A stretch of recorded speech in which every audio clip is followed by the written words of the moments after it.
what I say. I would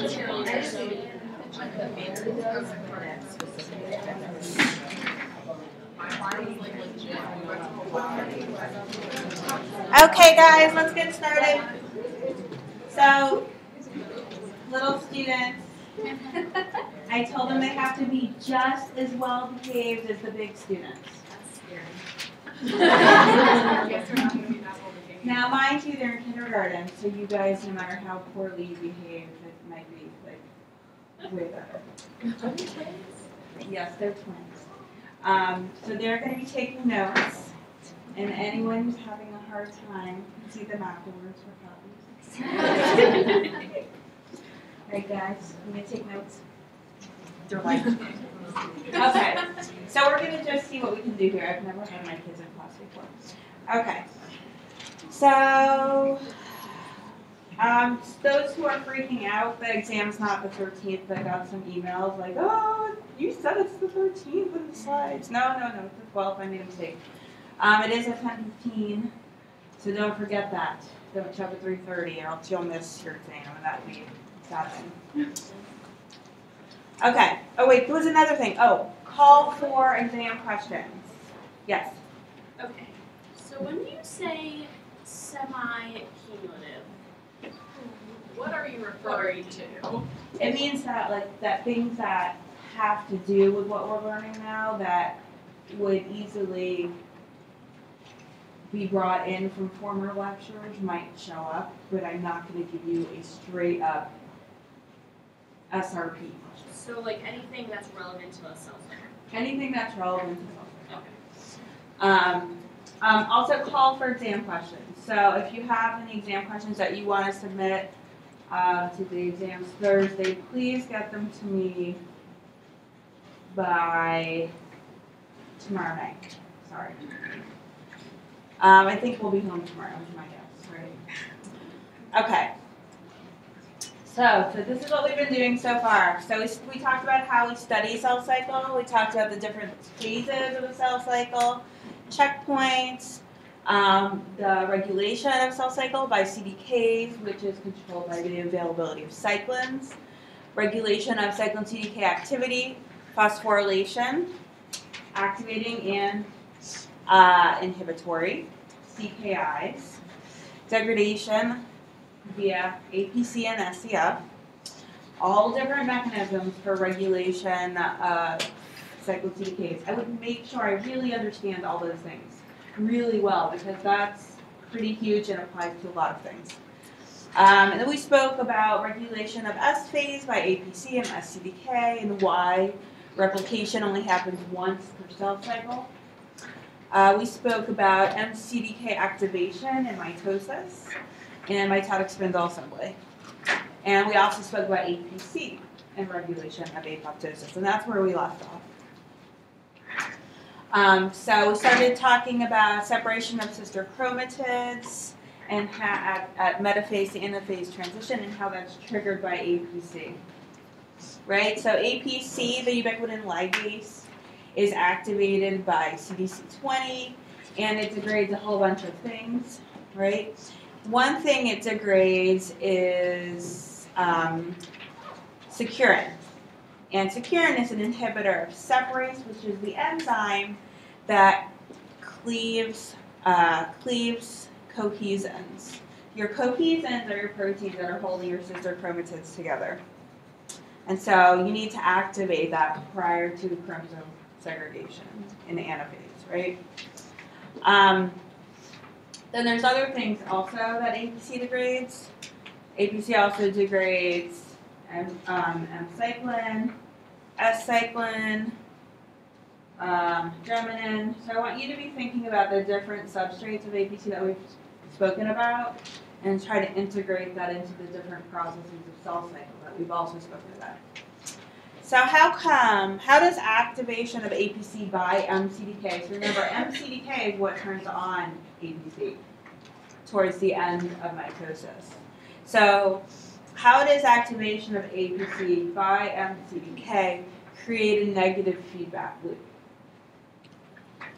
What's a negative feedback loop first?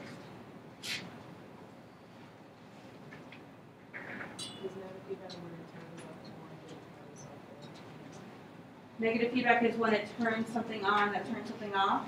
Like, Close. Close. Does anyone want to expand on that? Yeah. When it starts the cycle, whatever it produces goes back to the beginning to turn off. Like the number of it produced is what causes the leak to stop.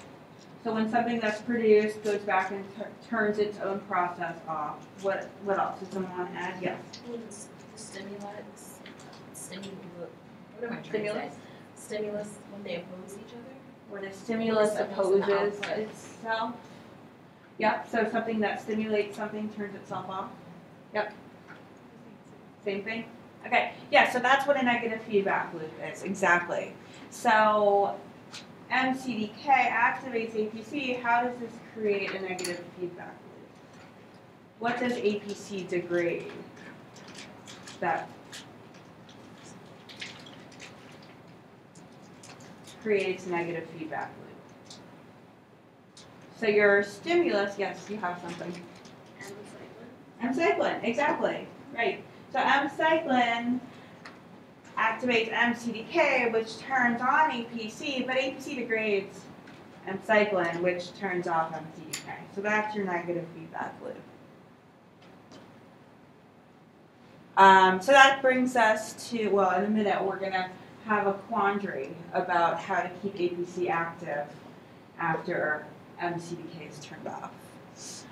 So remember we spoke about checkpoints in the beginning of this unit. Well, so there's the spindle assembly checkpoint. And so that's to make sure that chromosomes are attached to mitotic spindle. So if unattached kinetochores are present, then APC is inhibited. So there's actually MAD2 is a protein that binds to unattached kinetochores. So you can see your mitotic spindle here is in green, your DNA is in blue, and your MAD2 is in red. And so you see you've got all your chromosomes lined up for metaphase, but then you've got this one hanging out over here.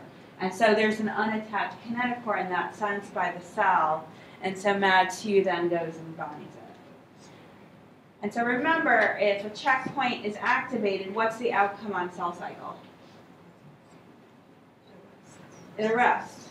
It arrests. Right, so you get cell cycle arrest. Makes sense. Do you want to segregate your chromosomes when there's unattached kinetochores? No, because then you have chromosomes that aren't attached to mitotic spindle. Then you get completion of mitosis with unequal numbers of chromosomes in the cell, and that's really bad. That's not good. So the way it works is MAD2 actually binds to these unattached kinetochores and senses them and inhibits CDC20, the CDC20 APC. So it keeps APC off. What does APC degrade that's required for chromosome segregation? Securin, yeah. So securin's not degraded, separase can't be activated, cohesins can't be cleaved, chromosomes can't segregate. So this is the way I want you to be thinking about this stuff, because it all kind of builds off. It's like this chain reaction, right? So why do drugs that destabilize microtubules inhibit progression to anaphase?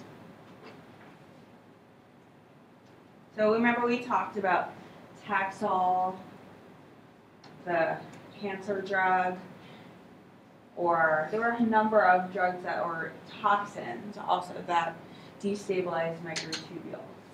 So, and the whole purpose of using those drugs as a cancer treatment is you're preventing cell cycle, right? Cancer cells replicate uncontrollably. You treat with these drugs, they inhibit cell cycle in some way, and that's good for the patient because their cancer cells aren't growing anymore. So drugs that destabilize microtubules inhibit progression to anaphase. Can you use the information I just told you to tell me why that is and how that works? Yeah. If it's I guess if it destabilizes the microtubules, then the microtubules won't be connected to, I guess, the chromosomes, and so then I guess MAD2 would then attach to chromosomes and continue to inhibit CDC. Well, exactly. So if the microtubules are destabilized, then you'll have unattached kinetochores. You'll have chromosomes that aren't attached to the mitotic spindle. MAD2 then comes and binds to the unattached kinetochores, inhibits APC, and then you can't move forward, and that's a rough cell cycle. So I think it was last year someone was like, well, how does it inhibit APC? And so this is the result of a son of the teacher, and I kept it in because I think it's kind of cool. So it actually, MAD2 is, this is from 2012, so recent information, we're up to the minute data here, guys. MAD2 inhibits APC by recruiting proteins that competitively inhibit substrate binding to APC. It's the most simple mechanism if you think about it. So MAD2, so normally you have APC, and it's bound by CDC20, and then it can bind to whatever protein and ubiquitinate it, and then it's degraded. But if MAD2 comes along, MAD2 can bind and inhibit, so it recruits these other proteins that are involved with MAD2. There's like MAD3 and all these names that you don't need to remember, that basically bind in almost in the active site, so there's competitive inhibition of APC. APC then can't be activated that way. Sound good? Do you guys believe me? What if I was like Mickey Mouse is involved? Would you believe me? Yeah. I have so much power. Okay. Yes. What is it that what about the unattached kinetochores activates the MAD2? So the question is, what about unattached kinetochores activates or binds MAD2? My guess is, I don't know exactly, but you got to think of the cell as being this very crowded place, full of proteins, right? And so probably in mitosis, there's some expression of MAD2, so it's just there, right? And so then you have your mitotic spindle searching to bind the kinetochores, and that probably blocks where MAD2 would bind. So there's probably some sort of competition. And then let's say it didn't bind, the mitotic spindle didn't bind to kinetochore, then that would leave it open and available for MAD2 binding. So it's got to be some sort of competitive binding where it has to do with numbers of mitotic spindles trying to attach versus numbers of MAD2 proteins present, something like that. Good question. So that's how your spindle checkpoint is activated. Okay, so then you have separation of chromosomes through shortening of kinetochore microtubules and sliding of interpolar microtubules. Remember, you have these motor proteins. So you've got anaphase A and anaphase B. In anaphase A, there's the shortening of your kinetochore microtubules, so that pulls them towards the poles.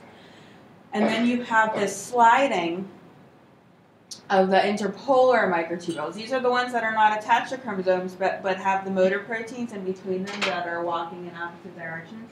And they slide against each other, pushing the poles apart. So there's two steps there. So then you have to have reassembly of the nuclear envelope. And for some reason, I put this in here last year in response to another Stump the Teacher question.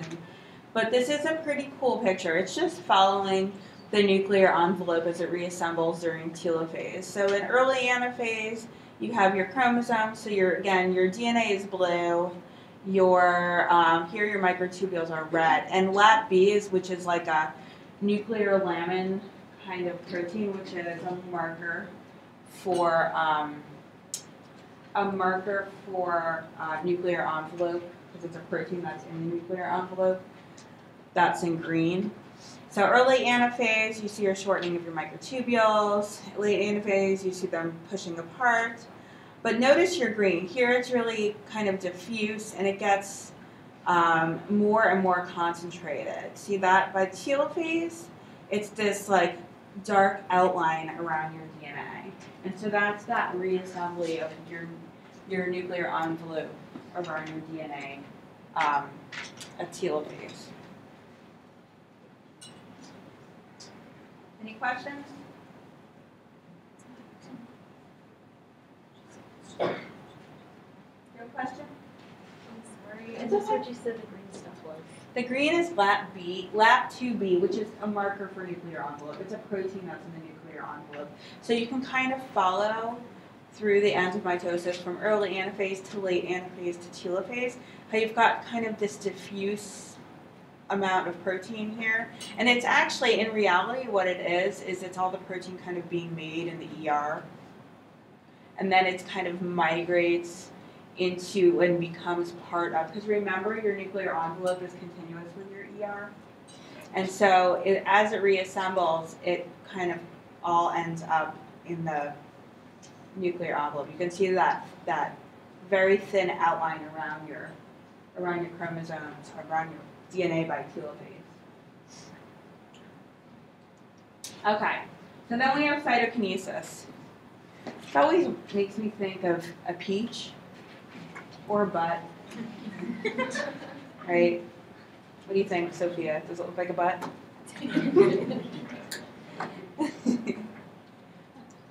Okay. So during the anaphase, so here we have, so this is again, there's so many opportunities to bring cytoskeleton into the final exam, right? Because there's like mitotic spindle, and then there's contractile ring formation, and so just don't forget about that stuff.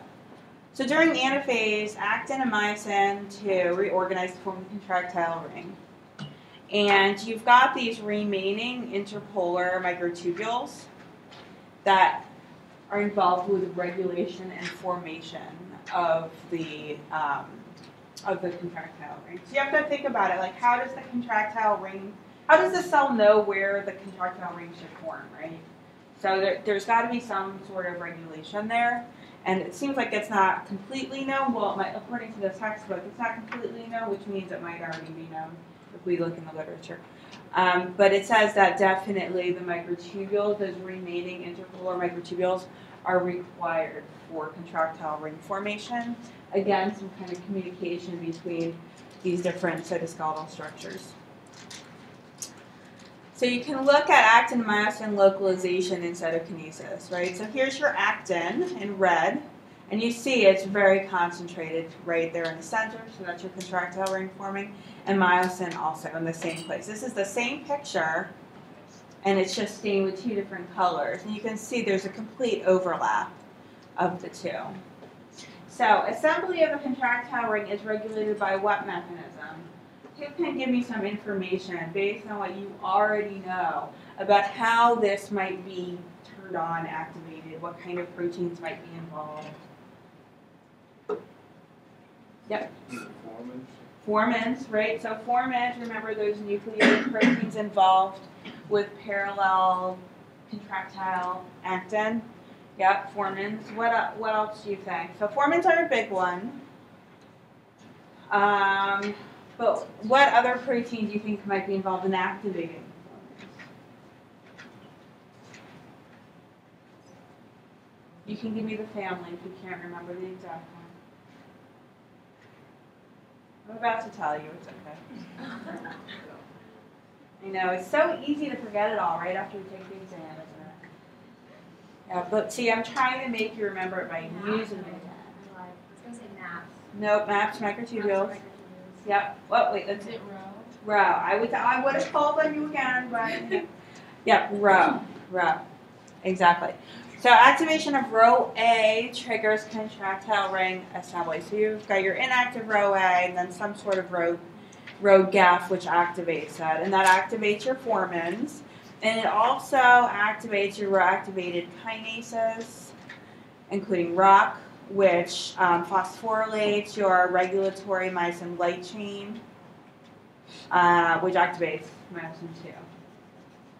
Right, so formin activation, ROCK kinase activation, phosphorylation of regulatory myosin light chain, which activates bipolar myosin 2 filament assembly, And then you get that motor protein activity. And so you need GAP activity. And it's not really known where this is coming from or how that's localized, but apparently microtubules, those microtubules remaining from your anaphase spindle are involved. Okay? Isn't that cool? Isn't it fun when we integrate our old knowledge with our new knowledge? Doesn't it make you feel great about science? Okay.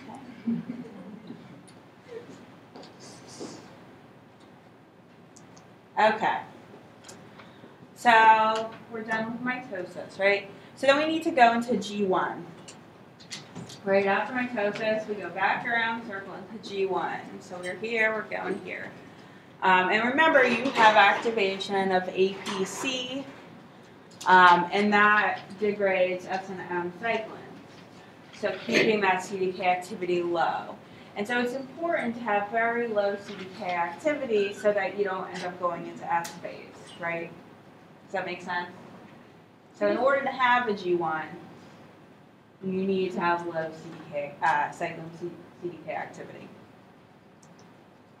So you need this low cyclin CDK activity to have your G1, but MCDK, it activates APC, but APC then degrades it. Remember we talked about that negative feedback loop. So if then APC degrades MCDK, how do we keep M cyclin levels from going back up? All right, so that's a big question. So in embryonic cells, which have no G1, because they're just having this constant like S phase mitosis, because this rapid cell division, it's okay that suddenly APC is off, and then the M and S cyclins start accumulating, and you go into S phase, and then you go into M phase, and again and again and again. But if you're not an embryonic cell and you really want to have these G1 phases, so you have time to kind of survey your surroundings. You want to kind of make sure the environment is good and make sure you don't have any damage and make sure all is well so that you can go into S phase. You need this gap phase. So the question is, how do you keep APC on? Right? Or how do you keep CDK activity low so that you can have your G1? So the solution is, in some cells, in cells that have a G1, is there's a secondary activator of APC called CDH1. And it actually activates APC in the absence of M cyclin. And that's because MCDK phosphorylates CDH1 normally, which keeps it inactive and I believe degraded.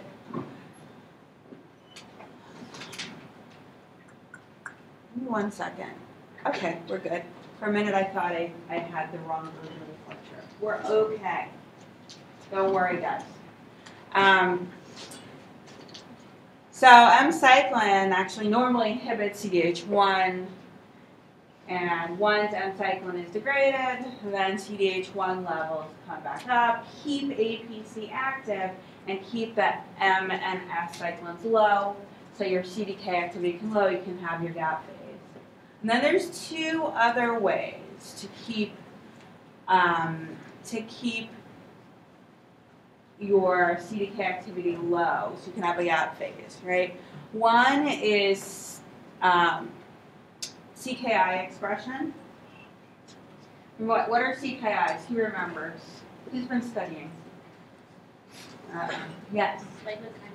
Right, cyclin kinase inhibitor. So does it make sense that if you increase your CKI expression, you could keep your CDK activity low? Logical? Sure, because they're cyclin kinase inhibitors. Yep. So cyclin kinase inhibitor expression and stability, so transcription increases as well as degradation decreases. What normally degrades cyclin kinase inhibitors? Who remembers? What ubiquitin ligase? SCF, right. Right. So SCF no longer degrades CKIs, and also CKI expression is higher after mitosis, and that helps to keep CDK activity low so you can have your gap phase. Yes. Why is it that you want to keep CDK activity low? So you can have a gap phase, so you can have a G1.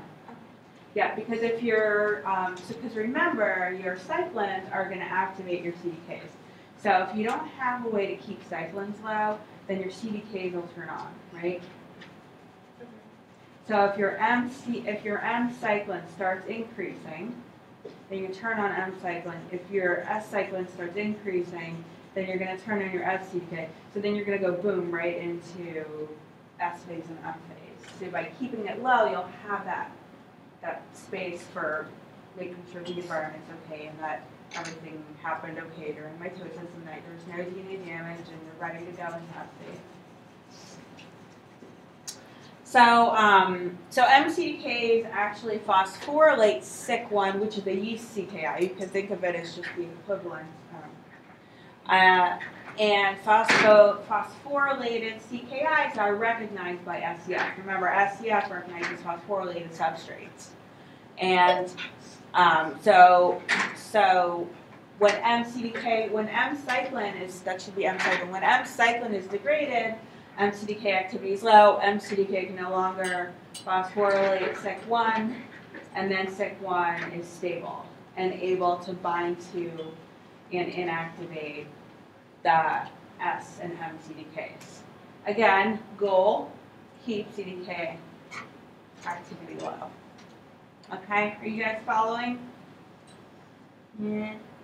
Okay, I'm getting lots of nods. Nods are good.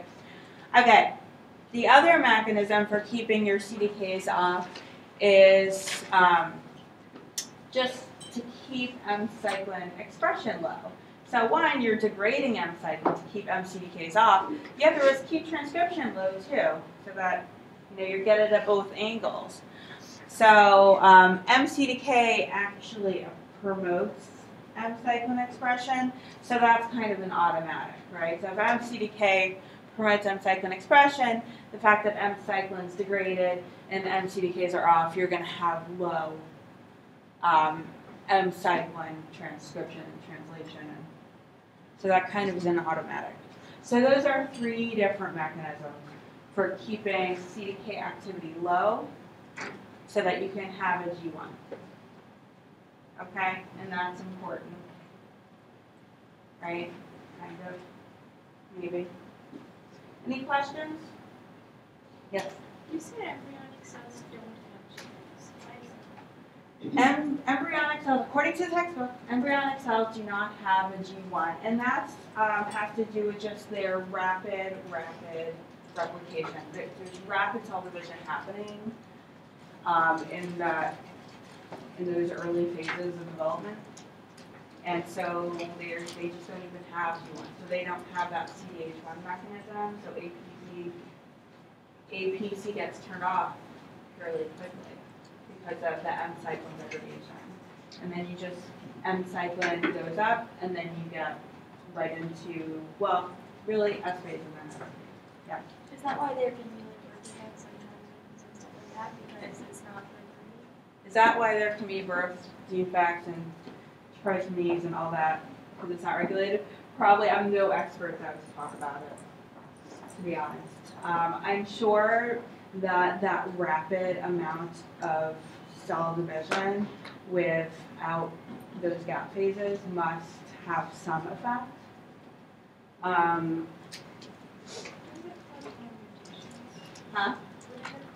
Wouldn't it cause more mutations? Well, maybe that's why people don't get past those first few cycles of replication.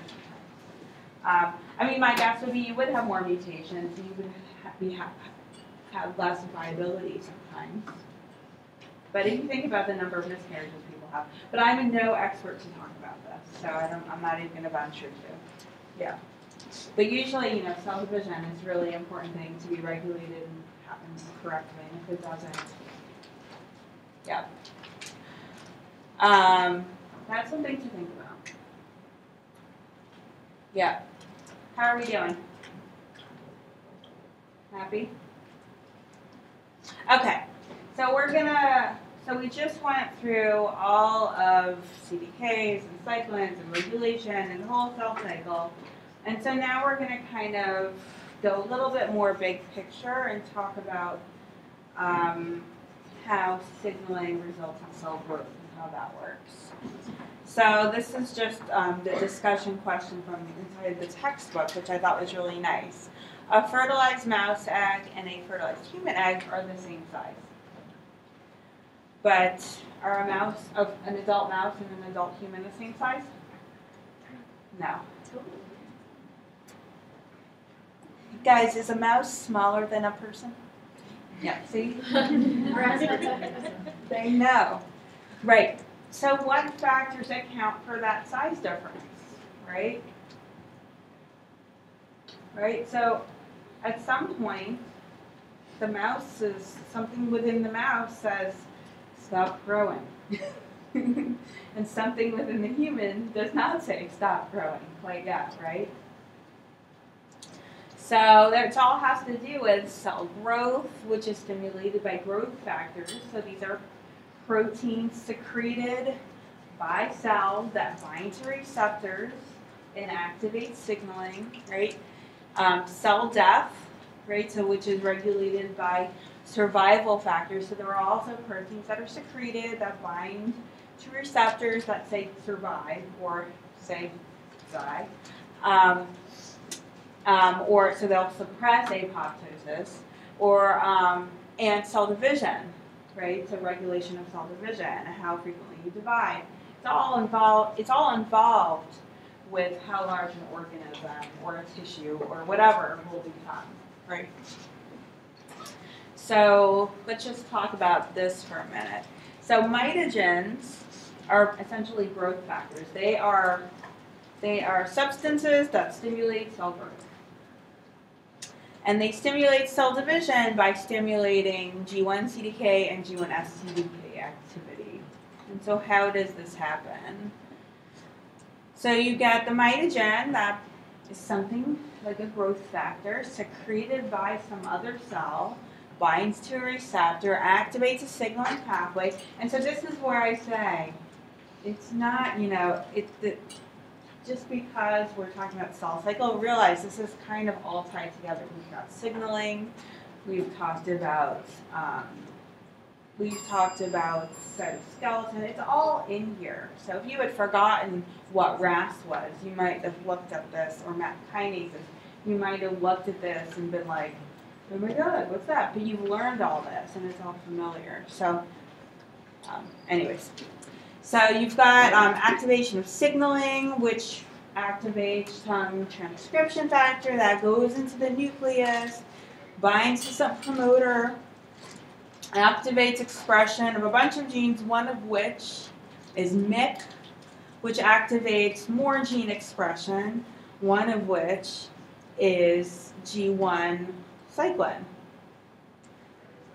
That activates G1 CDK activity. And then it can phosphorylate things. Really, it all comes down to activating the CDKs that phosphorylate something. And you get phosphorylation of RB. So normally you have E2F that's bound and inhibited by RB. And what is E2F? E2F activates gene expression. It activates expression of genes required for S phase. And so it makes sense that you would want to keep this under wraps until it's needed. So it's inhibited by RB. And so G1 CDK, when it's active, will phosphorylate RB. And I always think that looks like a mustache. Doesn't that look like a mustache? With two eyes? Do you guys think it looks like a mustache? No. One yes, one no.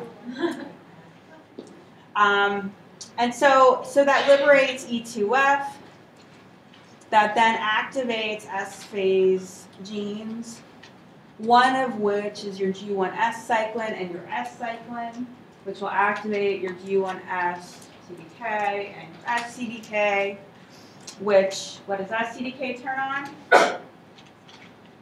What does S CDK activate? S phase, right. Right, isn't S phase a big part of cell growth? A little bit, right, a little bit. So that's kind of how it works. So just to look at it a little more close up, right? You've got your mitogen. So you should be able to start putting this all together now because you've thought so deeply about each and every part through this whole semester. Mitogen binds the receptor. What kind of receptor would you guess that is? Not a GPCR because there's no G protein, and RAS, well, it could be. You know, it can't be. I'm not going to say it's not. But a GPCR. But I remember GPCRs are seven pass transmembrane proteins. And this is just showing one. So I would say yes. Some kind of receptor with kinase activity. So kinase associated receptor or RTK, something like that. EGFR is a big one, epidermal growth factor receptor. But I'm not going to say you're wrong because I don't know that a mitogen doesn't bind to some GPCR. Why not? Right? Activates RAS. What does RAS do? Do you guys remember what its job is? You guys just dumped all the information out, didn't you? It spreads signals to different pathways. And that activates MAP kinases that just relay the signal to the nucleus. Activates some transcription factor, goes into nucleus, activates gene expression. Just coming back. How do you guys feel? This is the exam you guys all rocked. I hope. We know it's becoming very embarrassing. Okay. So that gene expression results in expression of MYC, which is another gene regulatory protein, which activates more gene expression, which results in cyclin, G1 cyclin expression. G1 cyclin expression results in G1 CDK expression.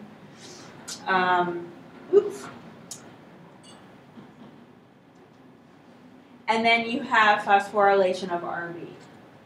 That's like all that to get to phosphorylation of RB.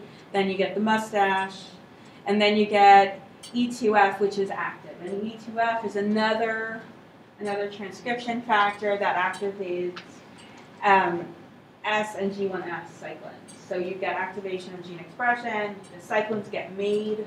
The cyclins combine to their CDKs, activate their CDKs, one of which is SCDK, and then you get DNA synthesis. Did you have a question? Yeah, what does E2F do? It's a transcription factor. So it's going to bind to regions of the DNA, promoters and enhancers that are associated with expression of genes such as G1 cyclin, G1S cyclin, S cyclin. So that's different than EF2, which is, Wait, did you say EF2? No, you said something else. no, I'm comparing E2F and EF2. E2F, this is E2F. EF2, EFTU, EF2. translation, totally different. Yep. No, totally different. EF2 is that translation factor that is involved in bringing in amino acids, right, or tRNA, right? No, totally different. Separate them in your brain. Okay. So EF2 activates the cyclin expression of the cyclins, which activates CDKs and then DNA synthesis. And that's how you get promotion of cell cycle, activation of cell cycle, cell growth, S phase entry. Okay. So when you're thinking about that and you're like, what's she talking about? Well, hopefully no one's thinking that. Hopefully you're all like, oh, it totally makes sense. Thank you. But some questions that might be useful to think about this is ask yourself, how do mitogens promote cell cycle entry? Right? That's your big picture question. So who wants to answer that? How do mitogens promote cell cycle entry? I just told you. What, you didn't absorb it all in 2 seconds? It's okay. I went to you. Yes. By stimulating G1 CDK and G1 SCDK activity, or is that strictly for subdivision? Well, no, you're right. It basically does, in the end, stimulate G1 CDK and SCDK activity, which activates S phase and DNA replication. What else? What else? If you want to think, so that was a really good way of just cutting to the chase. That's your big picture. You could say, well, it activates MYC. Well, that's like an in-between stuff. Yes, it does do that. But big picture activates your SCDK. Does anyone want to add to that? Yeah. Isn't it just like signal transduction to I guess activate transcription factors to increase gene, I guess, regulate gene expression? It is signal transduction. It does increase gene expression, but the important part is which genes. Because just gene expression is like the whole genome. So which genes? The genes that are applicable to promoting S phase entry. And that's SCDK. I mean S-cyclin, which activates SCDK. Great. So you're most of the way there. Okay, so what role does RB play in cell cycle control? Here, I'll go back for you.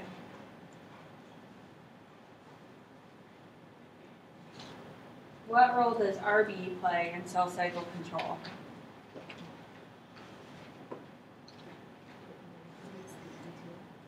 So it inactivates E2F. So it's an E2F inhibitor, right? And what does E2F do? Transcription factor stimulates S phase gene expression. Yep. You have a question? Yeah. What is phosphorylating the RB? G1 CDK. So that's where this whole thing starts, is that initial round of gene expression from the signal transduction results in MYC expression, and MYC expression results in G1 cyclin expression and activation of G1 CDK. And I don't know if how many of you recognize MYC as something that's an oncogene, and if it's mutated, it could be involved with cancer. It's frequently actually mutated and involved in cancer. And so you can imagine if you lose regulation of MYC, where it becomes overly active in some way, and then you get overly active G1 CDK and then overly active E2F, you can see how that could cause cancer, right? Okay, so we just said that. How does E2F promote itself? Okay, so here's a practice problem. We'll take a minute to talk with our friends about it. So you're studying a new protein which you believe is involved in S phase entry. You mutate it and analyze the effect on cell cycle entry. You find that in cells containing wild-type protein, 50% of cells are BRDU positive, compared to cells containing the mutant protein, where 100% of cells are BRDU positive. What is a likely function of the protein? What effect is the mutation having? So take a minute to talk with your friends and work through this, and then we will discuss, okay?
Okay, how are we doing? I sent them away. There's 6. Right? Okay. So, what do you think is going on here? What do you think is happening? What do you think is a function? How do you think this protein functions? Yeah. Is it affecting is it like a checkpoint?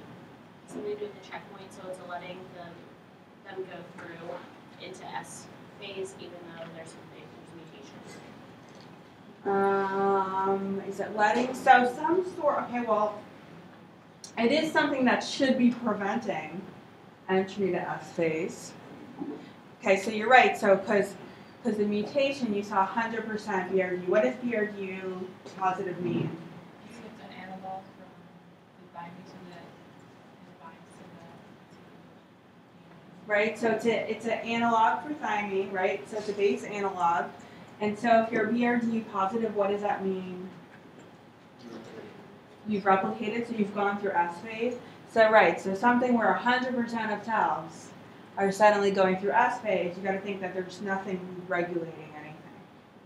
Okay, so what do you think, based on what we just learned, what do you think might be this protein? Yeah. I think this protein probably is an inhibitor of some sort, so when you mutate it, it loses function. You can't inhibit it. To S phase, to 100%. Right, so it's some kind of inhibitor of S phase. If you mutate it, it can't go in. Yep. Yeah, so that's exactly. I always do my problems right after what I taught, right? So that's it. That's a trick. Yes. It could be RB. So RB, if mutated, and let's say it's mutated in such a way that it no longer binds to E2F, you have E2F that's always available to activate S phase. Right. So what do you think this mutation is doing? Like, what do you think? Can you hypothesize where the mutation might be? So I'm going to let you look at this picture for a second while I go make sure my children aren't lost in the hallway. Think about what the mutation might be.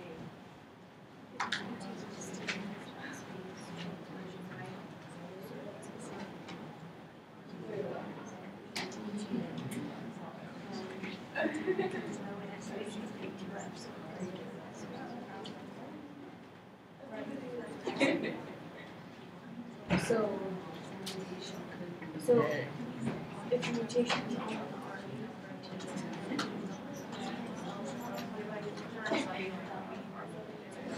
the Okay, so what do you guys there's think? nothing on the Where do you think this mutation might be that would result in 100% of cells being in S phase? So we said RB, but like what aspect of RB do you think might be mutated? Remember, when you have a mutation, it means there's some kind of base change which results in an amino acid change. Yeah. Share the love. I was gonna say maybe the active site for where E2F binds. Okay, so maybe somewhere where E2F binds, that's one possibility. What else do you think? There's another possibility. Yes? You can't phosphorylate back to the active, so it remains in an inactive location. So you cannot phosphorylate back to the you can't dephosphorylate it. So it's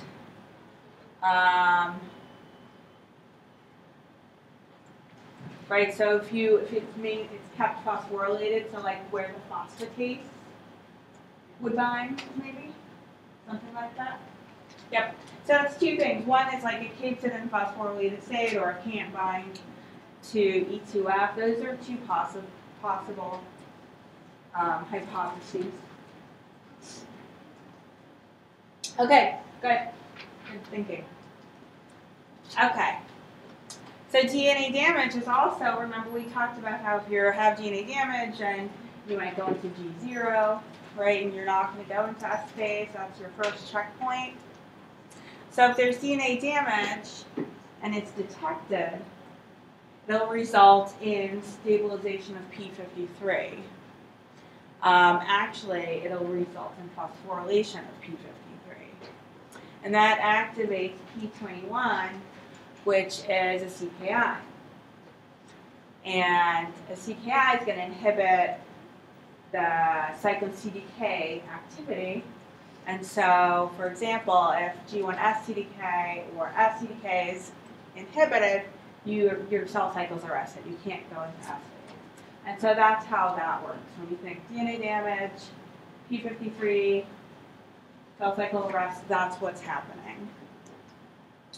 So you'll have some sort of DNA damage, which if you take 4 and 9, you'll learn a lot more about.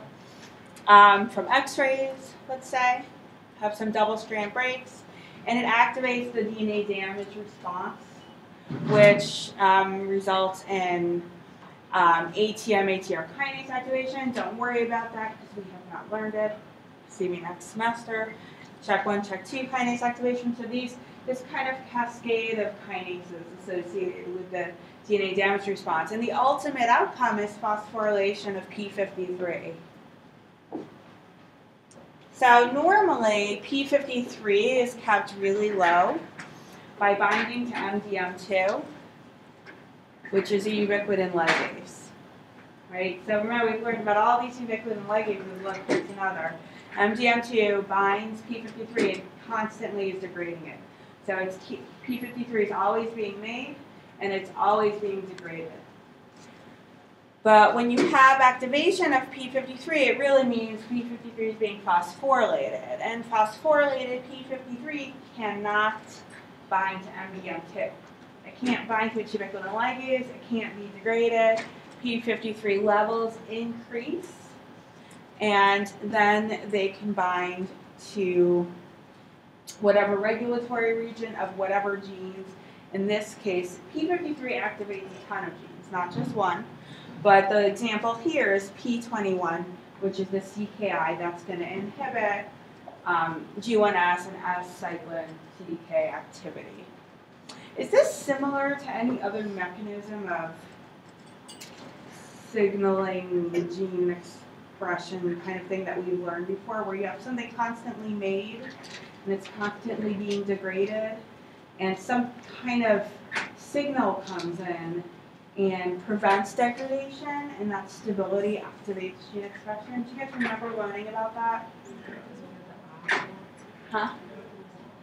Wnt, beta-catenin? So if you notice, like I almost feel like the cell has only so many ways to do things, and as you learn biology, you start to see more and more of like these repeated mechanisms going on. And so it becomes very cool, and it starts to become less of like a whoa, there's so much, and more of like, oh, it's that one. And so this is quite similar in a way. Any questions? No? Questions? Okay, good. Right, so phospho-P53 is it's an active transcription factor. It binds to the regulatory region, activates expression of P21. It's translated, it's at CKI, and it's going to bind to and keep G1S CDK and SCDK inactive. Again, so DNA damage has a cell cycle arrest. You've learned that before, and this is how it happens. Okay, here's another little practice problem. So you're studying P53 mutations. You find that a mutant form of P53 has a slightly lower molecular weight than wild type P53 after exposure to X-rays, so after DNA damage. Mutant here, I'm going to draw it on the board. So you've got wild type, and then you've got mutant, and you've got your DNA damage. And so here's your 50. So P53 wild type after X-ray will have this size on a gel, but the mutant seems to have this size. And sorry guys, I'm going to do the other part. And so your control, your untreated, would look at something like this: wild type, mutant, 53. Actually, technically, you shouldn't really see it because it should be degraded, right? But let's say we use proteasome inhibitors so we can see it. You'd have wild type and mutant. This is no treatment. Okay? So this is your gel. So you find that a mutant form of P53 has a slightly lower molecular weight than wild type P53 after exposure to X-rays. Cells containing this mutant P53 have twice as much PI staining as wild type cells after exposure to X-rays. What is a likely explanation for this observation? So you have to remind yourself what PI staining is. So take a minute, talk to your friend, think about this. You've got your untreated control over here. P53 is the same size, wild type and mutants. Then you got your DNA damage over here, where P53 is 53 kilodaltons the mutant and is slightly larger with wild type. What's going on, and how come you have twice as much PI staining as wild type cells after exposure to X-rays? Take a minute.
So you basically just have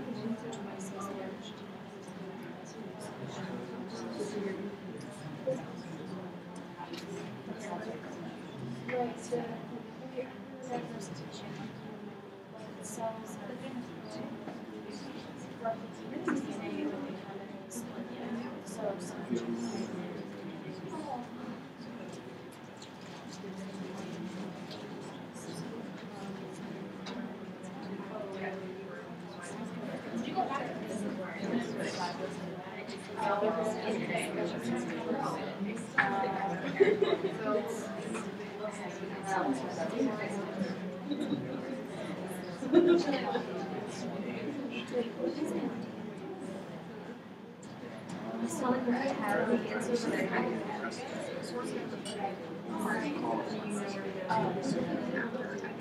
I know where to go, I just don't know.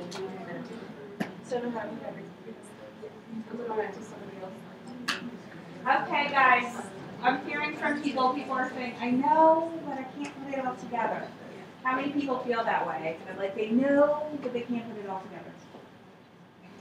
How many people are like, I got it, why is she making us hang out? Okay, so let's see. Okay, so let's talk about this. So why do you think? So what's going on here? Why are these the same? Why are these the same size? Wild type and mutant here, and not over here when you have DNA damage. Yep. Because when you have DNA damage, for P53 it stabilizes, so it becomes a rest, but for the mutant it just continues to go through your so that's less DNA. Well, so here though, so you're right with your PI, absolutely. Well, let's get to it with the PI. This is looking at P53 protein. Okay, and so why is there a size difference after DNA damage in wild type versus mutant? Some kind of covalent modification, yeah. Right. It's activated P53 is phosphorylated, and so your wild type is responding how it should. It's phosphorylated, whereas your mutant is not. So that's a hint.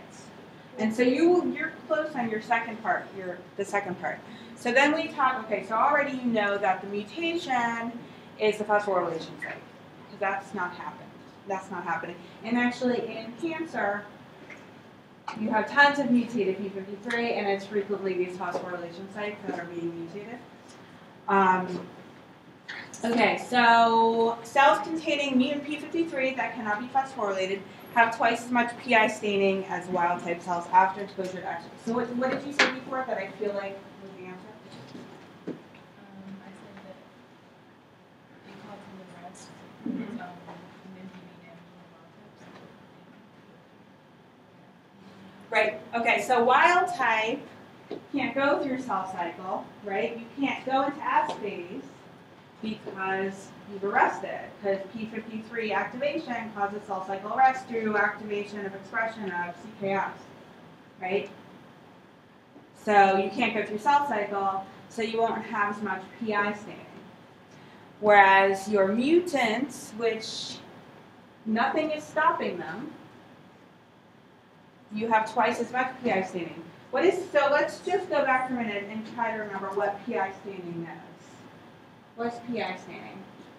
How about someone between Tyler and Bowie? What's PI staining? It's kind of like what you're talking about with the orange, where the orange DNA it'll stain darker or just like a more faint. Right, something about the orange, right. PI is an orange color, it stains what? Heavier for more concentrated. Okay, so DNA, stains in DNA, so if you have a lot of DNA, it's a darker orange, and if there's less DNA, lighter orange, right, okay. And so it's a way to kind of assess whether or not you've gone through S phase, and you've gone through cytokinesis, because you're gonna have that gradual increase. That was where we did these kind of graphs, where we're like, they're like that, and that would be your PI staining, and that's your intensity. And so here's your G1S, G2M. Then the cell's going to split, and then gonna go back to G1. So you'll have faint PI staining again. So right, so P53 that cannot be phosphorylated, it's lost its regulation, and it's always going to go. It's P53 that cannot be phosphorylated is not going to be able to be stable, right? Because that phosphorylation is preventing its degradation. Wait a minute.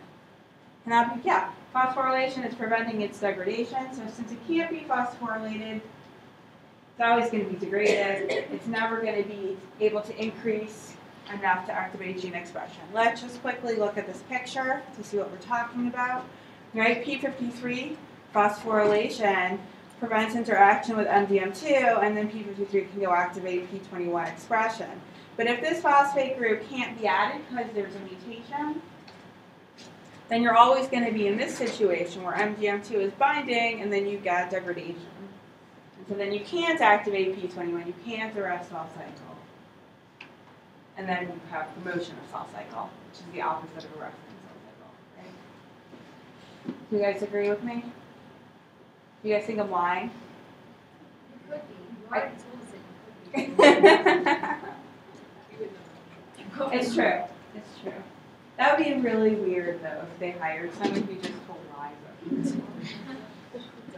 My career wouldn't last very long. Okay. Okay. So when DNA damage is too severe to be fixed, you get cell cycle arrest and apoptosis. And so this is, remember we've looked at this before, where you've got, would be your PI staining, so your DNA contents. That's actually horrible. That's what they wrote. But anyway, and here's your number of cells. And so you've got your G1 kind of, G0, G1 DNA, your S phase, your G2M. And then there's this stuff that has super, super low PI staining, and those are usually your apoptotic cells. And so you'll either get cell cycle arrest, where you'll see most of your cells are in one phase of the cell cycle, which would probably be G1, G0, or you'd have apoptosis, a lot of apoptotic cells. So excessive cell proliferation, remember we need to have ways to prevent excessive cell proliferation. So excessive cell proliferation will result in expression of MYC. And basically what it does is it signals ARF-induced inactivation of MDM2. So again, this is another P53-based mechanism. So remember, normally P53 is being bound and degraded by MDM2. And if you have excessive proliferation, you'll have increased expression of MYC, which will result in expression of ARF, which will bind and inactivate MDM2. So there's one mechanism that just phosphorylates P53 and prevents interaction with MDM2. And then there's another mechanism where you have a protein that's going to inactivate MDM2. And both have the same outcome, right, which is stabilization of P53. The difference is you don't have phosphorylation of P53 here. And the result would be cell cycle arrest or apoptosis, two very good outcomes for cells. Well, depends what the goal of the cell is, but very good outcomes if you've got uncontrolled cell growth, right? Uncontrolled cell growth, stop cell growth, or kill the cell. Yeah. Go back, I'm sorry. So the apoptosis in dead cells, is that because apoptosis when it breaks off, pieces of the DNA is breaking off? Is that why it's so many different? So you're saying why are they down here? Why are they Not just why apoptosis? are they down there, but why is there such a range? Oh. Okay, so the question is, why is there a range? Well, there's kind of a range across the whole thing in a way. Why is there a broad peak for apoptotic cells? I think you're kind of on the right track, because what you're looking at here is your PI staining. But based on the state of the cell, you will have varying intensities of your PI staining, because you'll have varying amounts of DNA depending on where it is in its apoptotic process. And so I guess that could explain why there's a bit of a broader peak, but there's still a pretty broad peak over there too. But usually it is messier. If you look at a scatter plot, it's a lot messier. And if, yeah, it is. So it probably does have to do with the non-uniform kind of distribution of apoptotic cells. Okay, so this is ARC and MDM2. How are we doing? Any last minute questions? Because we're about to end. And then I guess we'll start apoptosis. I'm actually super excited that we're going to get to do apoptosis before our exam. I'm so excited. Who's excited? Yay! Okay. Go and study.